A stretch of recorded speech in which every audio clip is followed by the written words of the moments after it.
right? Navigating intersectionality and transforming systems. Yesterday, I talked to you guys and I touched on it a little bit where Kimberly Crenshaw brought in the really radical and revolutionary truth of what it looks like to sit at the intersection of being Black and both Black and woman, right? Because when you have a movement such as white feminism, it was really only white women. Just like, let's just be very plain about the truth of that, right? I gave you an example of that the other day with Susan B. Anthony, where she's like, I'd rather cut my arm off than have the Negro get a vote. The Negro was one whole person, was not Black men. And even if it were Black men, if that is your excuse, I'm a Black woman. I stand with Black men. So we moved through all of those things, and white feminism was quite literally, and still is, for white women. I would dare to challenge white feminism and say it has not worked for you. Look at the laws. Maybe you should look at something different, because white feminism is quite literally white women trying to be white men. That's it. Right? There's nothing to it. We're not trying to dismantle anything. You're not trying to liberate yourselves. You want equality with white men, which means you want to be the exact same oppressor as he is. So it's not saving you. It has not saved you. It is a falsehood. But so, and when Kimberly Crenshaw introduced this, it's like, hi, the way we are impacted by systems is completely different when you put race into it, right? Because race is identifiable, right?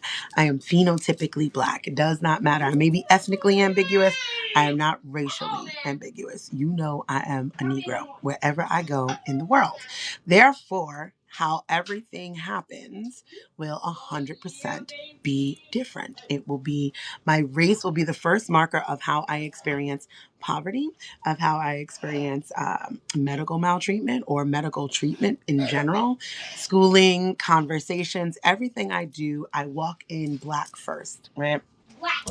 Will I have the benefit, quote unquote benefit, and I use that term very loosely, tongue in cheek, because I don't think so, but this is from a white supremacist lens. Will I have the benefit of colorism, texturism, certain featureism? I love that. An ambiguous and ethnic ambiguous identity, right? So I will get treated based on those stereotypes. Yes, and that still proves the point. It's about my proximity to whiteness.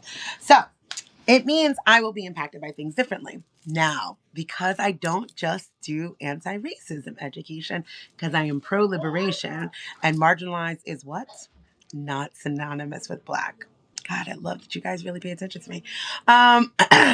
Because of that fact, we could talk about other marginalized identities that also sit at intersections, right? If you are visibly disabled, right? I'm disabled, but it looks different on me when I'm able to walk around and look cute than when I'm on my cane and struggling, right? How I'm treated is going to be different. How I show up and how I'm perceived, how we are perceived in the world. Look at, we got coffee captain says today. How you are treated in this world, how you are perceived, right? If you are clockable when you are trans, right?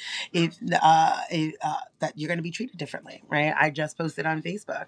There was a woman assigned female at birth. She aligned with that, so a cisgendered woman who happened to have PCOS. She looks like a man. What we have defined man to look like.